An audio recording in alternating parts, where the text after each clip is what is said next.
So SpaceX just went public. Dangote Refinery is in the news. And OpenAI will probably be following suit pretty soon. Everyone seems to be obsessing about the next big IPO. And you're probably thinking to yourself, am I missing out on the next Nvidia type opportunity? Every time something like this happens, people always ask me the same question. Modupe, are you buying? And my answer usually surprises them. Hi, my name is Modupe. I've been investing for the past 20 years. And in the last decade, I stopped buying IPOs. Not because they don't make money, but because I know I don't need them to build wealth. In this video, I'm going to tell you why, and why you probably don't need to bother yourself with IPOs either. Make sure you stick around to the end of the video because I'll also be sharing exactly how I make sure that I don't lose out on any opportunities that the stock market has to offer, despite the fact that I don't invest in IPOs. I started investing 20 years ago, and at the time, most of my stock picks were IPOs or whichever company happened to have the most creative ad on TV. For those of you that remember, one day cars will run on water. But I quickly realized that investing that way was akin to gambling, and I needed a way to reliably identify companies that would make good investments on the stock market. So I developed a system that worked. In this video, I'm going to give you 5 concrete reasons why I don't invest in IPOs, and stick around to the end because I'll explain how I do invest and still benefit from whatever big thing is entering the stock market. Before we go ahead, please remember, everything we talk about here is for education only. It's based on my personal experience and learning. It's not financial advice, it's not investment advice, and it shouldn't be taken as such.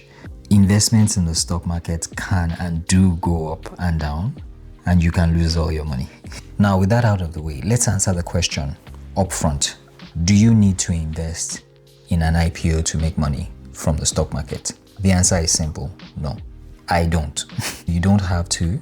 In the last couple of years, like 90% of my investments have been through ETFs, and I've had more or less the same growth as I used to have in the days when I used to pick individual stocks. While individual stocks do have the potential to grow at a more accelerated rate, you're also exposed to a higher risk. Rather than go through that headache, take it from me, it has been a lot simpler for me to just invest through ETFs. Before we go further, you might be wondering, what exactly are IPOs? An IPO basically stands for an initial, keyword there is initial public offer. Now, a public offer is when a company lists its stocks or releases its stocks to the general public to buy. That's why it's called a public offer. So they are offering the general public the opportunity to buy shares within that company. Now, the initial bit of it is when a company is doing it for the very first time. So Google recently did a public offering, but it wasn't their first. So it's not an IPO. But SpaceX is coming to the stock market for the very first time. So for them, it's an IPO.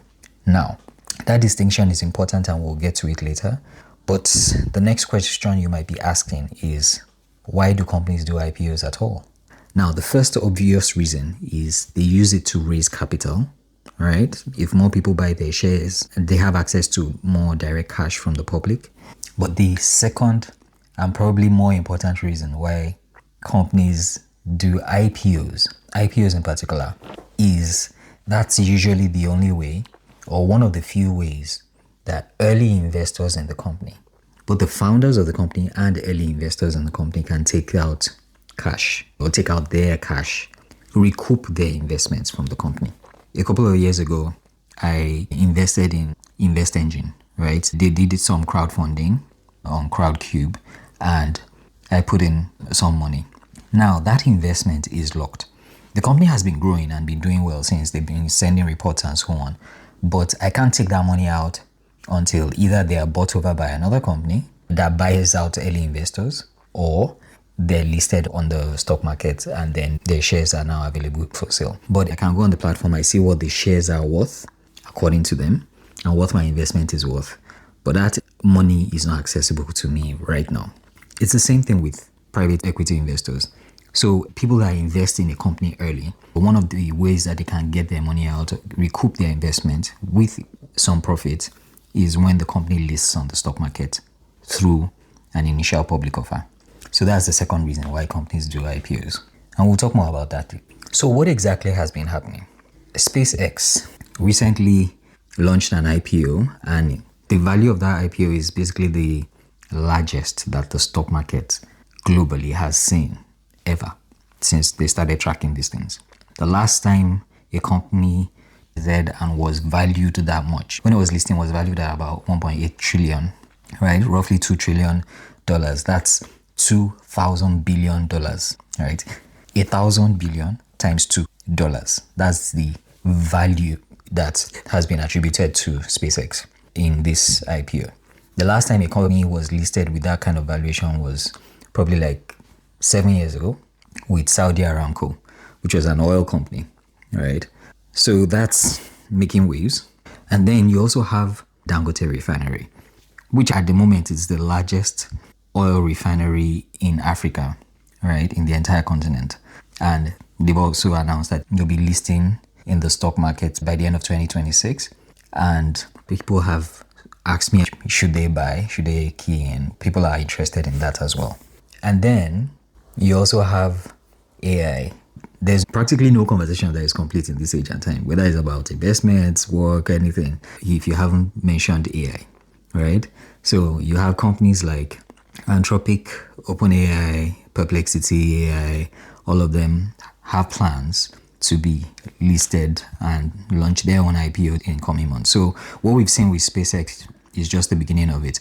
A number of IPOs are going to trickle out in the next couple of months or years. So this question is going to keep reoccurring. Should you buy an IPO? Should you buy these IPOs? Unfortunately, I can't tell you what to do, but I can tell you what I do, or in this case, what I don't do. I don't buy IPOs. Not because you can't make money from IPOs. On the contrary, you can.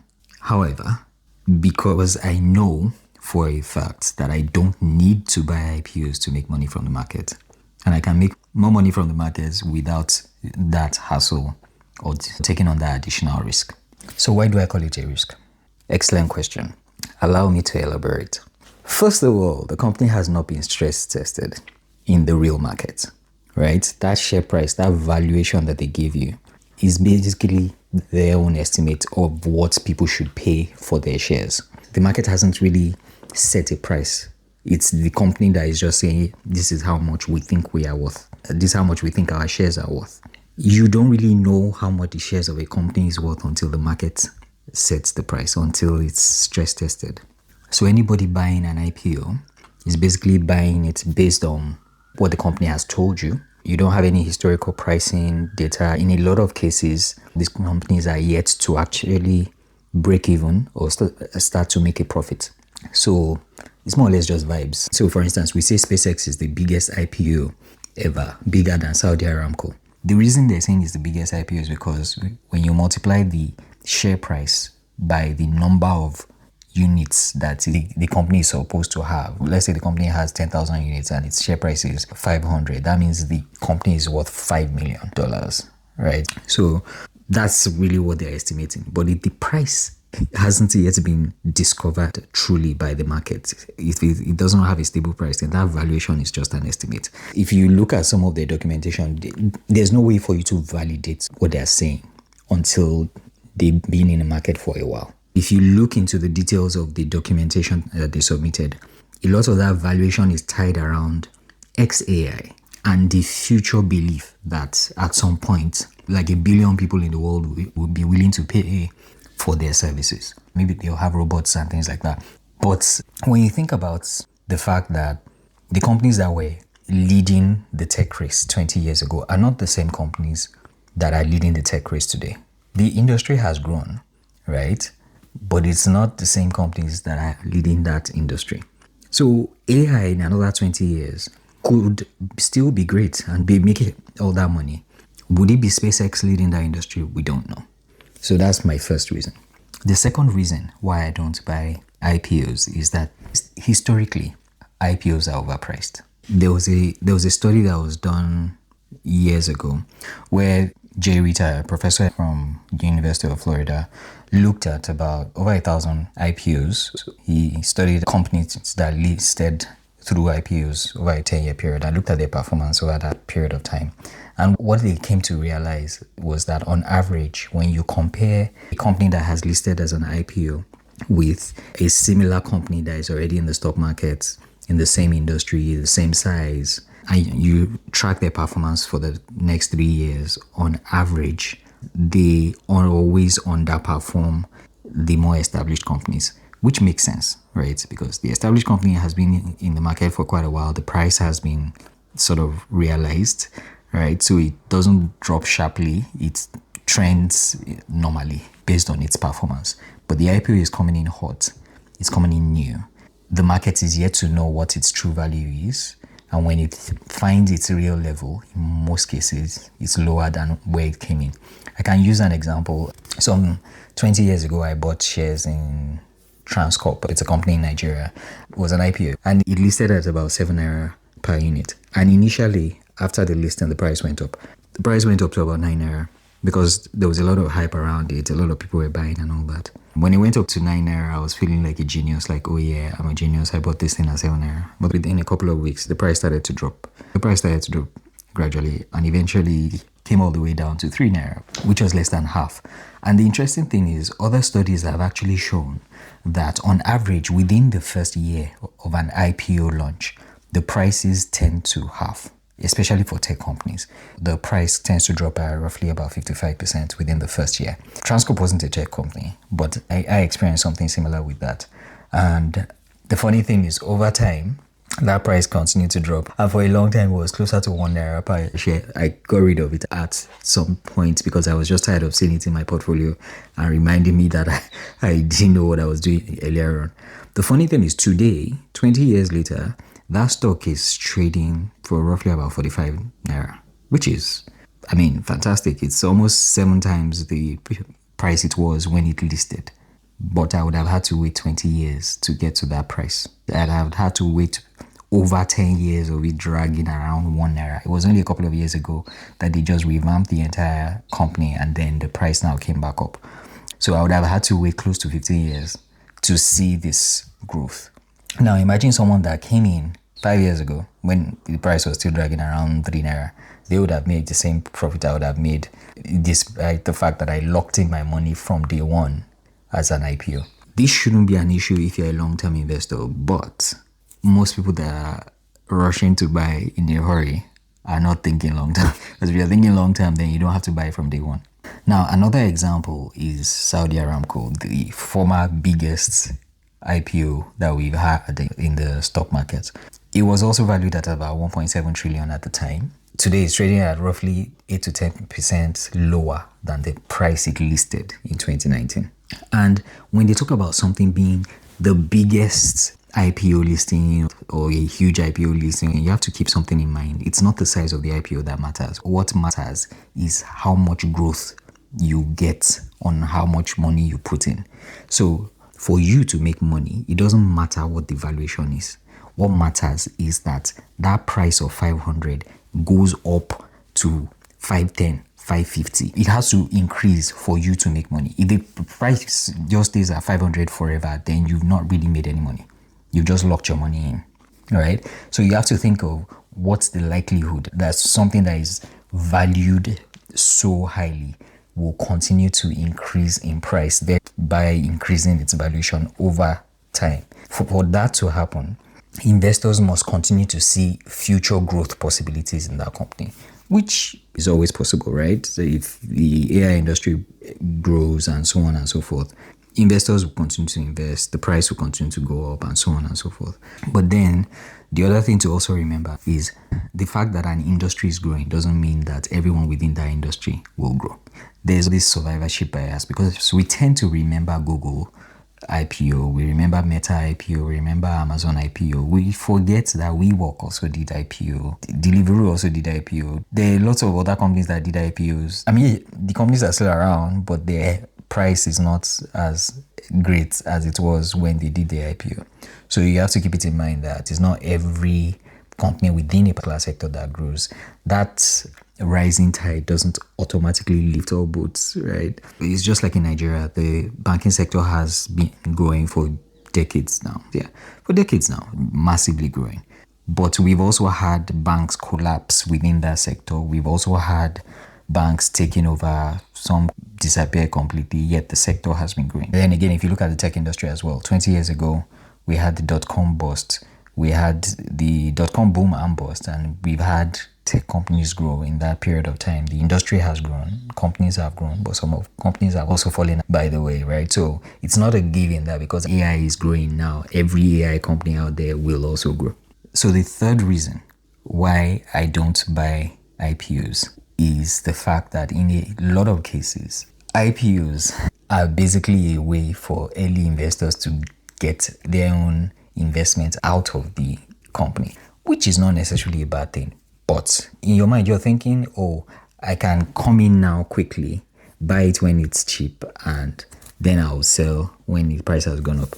But you are not buying it when it's cheap.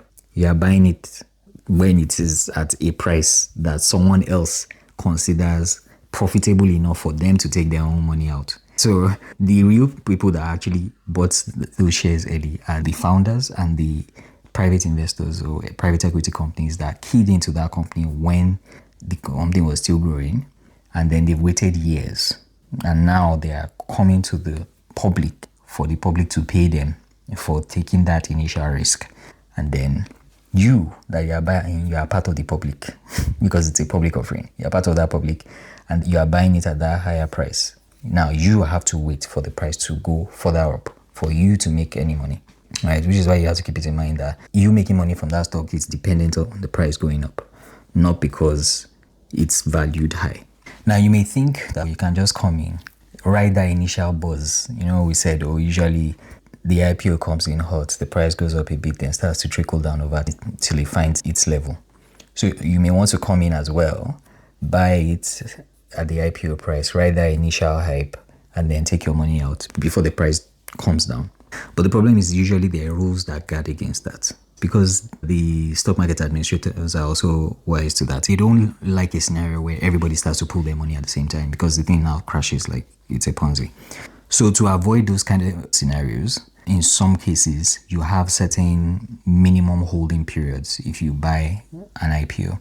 So for SpaceX, it's only about 15 days. All right. So anybody that bought the IPO when it came out, they have to hold it for a minimum of 15 days before they can sell it.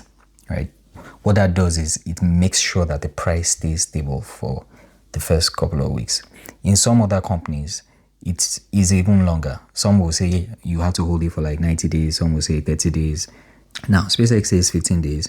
But the interesting thing about SpaceX is they've also got NASDAQ to...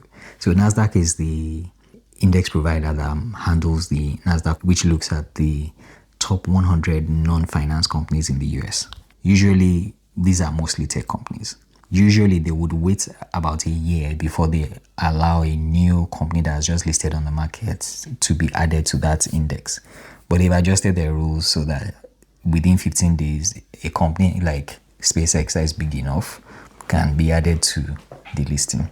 So the implication is in another 15 days, after the SpaceX IPO, SpaceX will be part of the NASDAQ 100.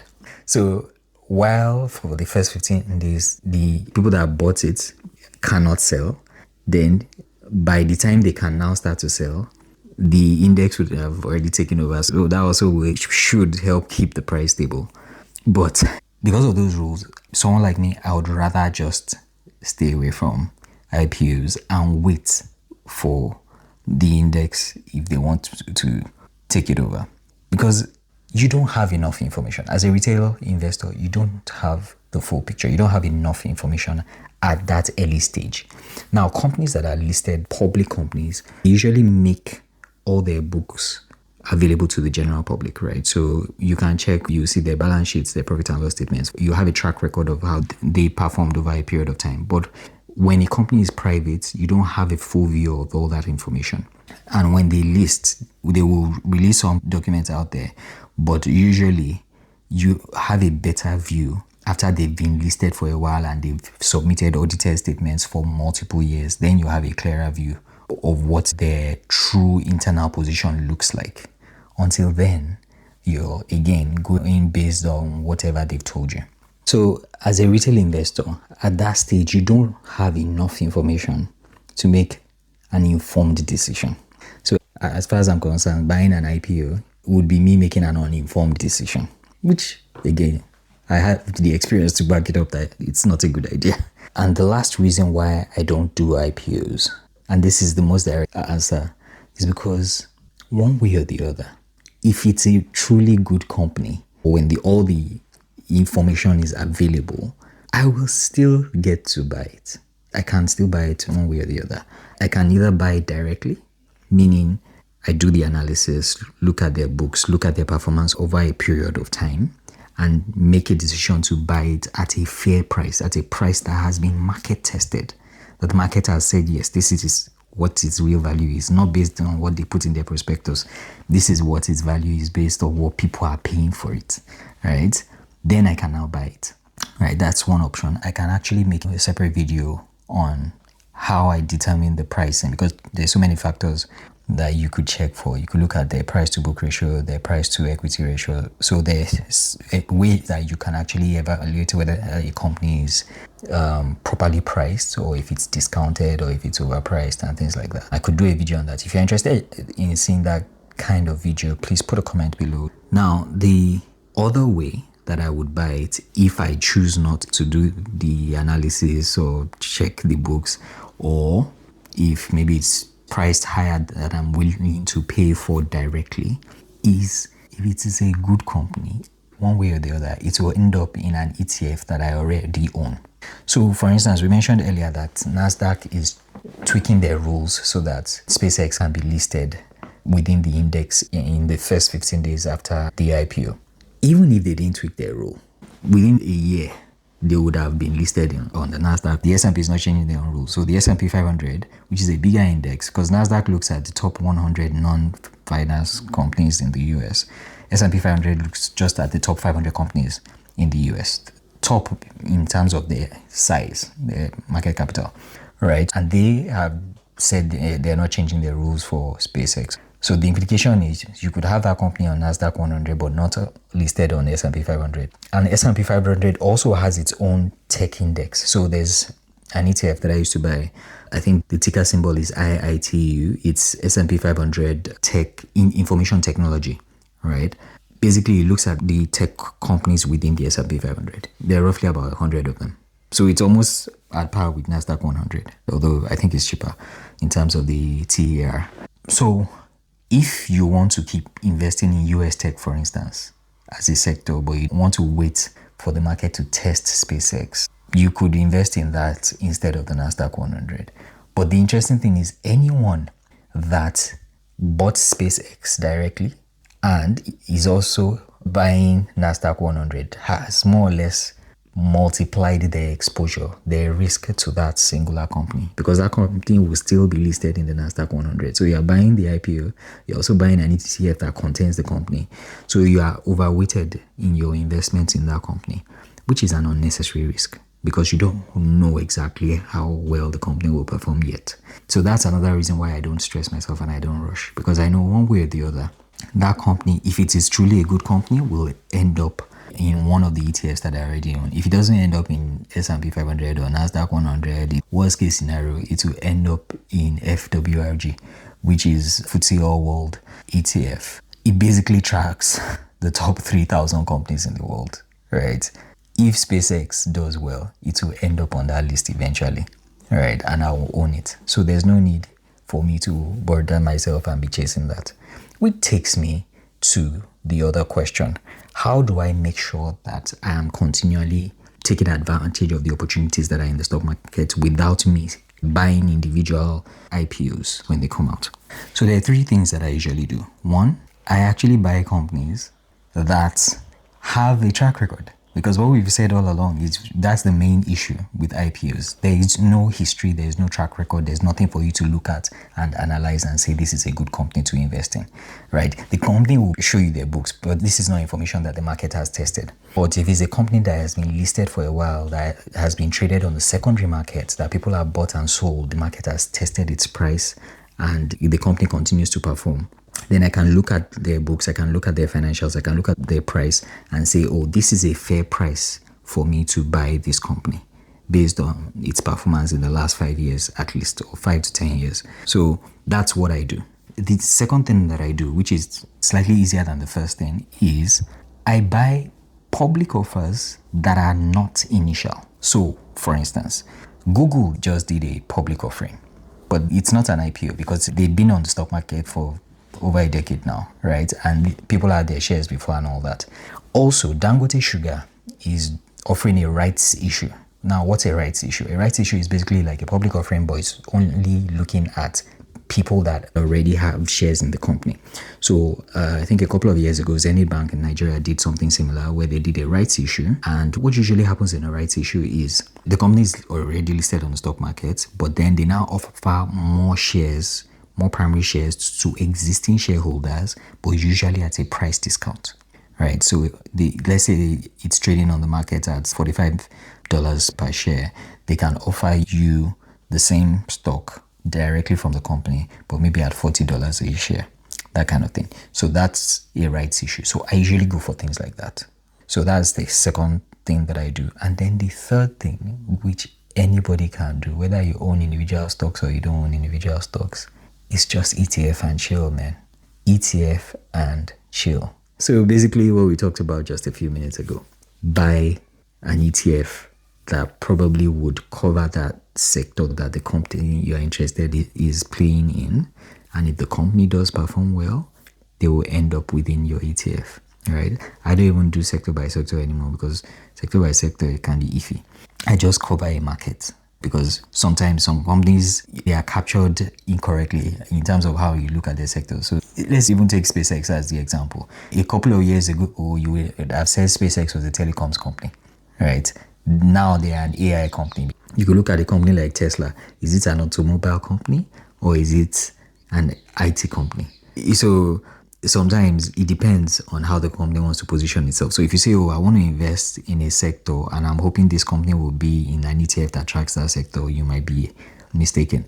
But it's easier if you're just tracking a market and you know the company is in that market. It doesn't matter what sector they're playing. So something like the S&P 500, for instance, or like I like to do, just buy the entire world. FWRG or VWRP or VWRL. I mean, there's so many ETFs that track the entire investable universe, right? So that's the way. This is the way. That's what I've been doing in the past couple of years, and it's worked out well so far. You need to remember that your investments won't fail because you didn't buy one particular stock or shares in one particular company. I've missed out on companies before. When MTN was doing the IPO in Nigeria, I ignored it. I didn't bother.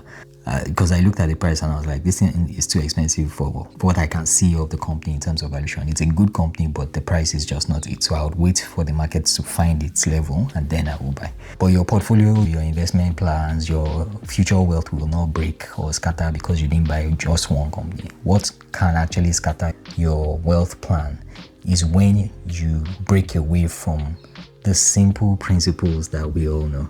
Don't time the market, diversify, invest consistently, time in the market beats timing the market. Basic principles that we all know, right? When you start to break away from that and try and pick stocks or time stocks and things like that, that's when you get in trouble. It's not because you didn't buy one particular IP or one particular company. I didn't buy Nvidia and my portfolio is still doing great. So that is not what was going to break your portfolio. All right. Now, I made a simple checklist that you can look through and follow. If you see a particular investment opportunity and you want to see if it's aligned with your principles or with the calm investing principles that we always talk about here, I will link it in the description. Check it out. Basically, it's less than 10 questions that just help you to quickly evaluate if an investment decision aligns with your principles or not. And if you want to see how I actually decide which ETFs to invest in, you can watch this video that I'm going to link here, and it will take you through step by step how I decide on ETFs to invest in and how I actually invest in ETFs using my favorite investment platform. All right, so I'll see you over there. If you're watching this stage in this video and you want me to keep making videos like this, just put a comment below saying emojis. This is actually the second time I'm recording this. I recorded it the first time and after an hour I realized that there was no audio, so I had to start all over again. But put a comment below, say more gist if you want me to keep making videos like this. If you have any questions, leave it below. I read every comment and I will definitely respond to it. Thanks for sticking around and see you over there.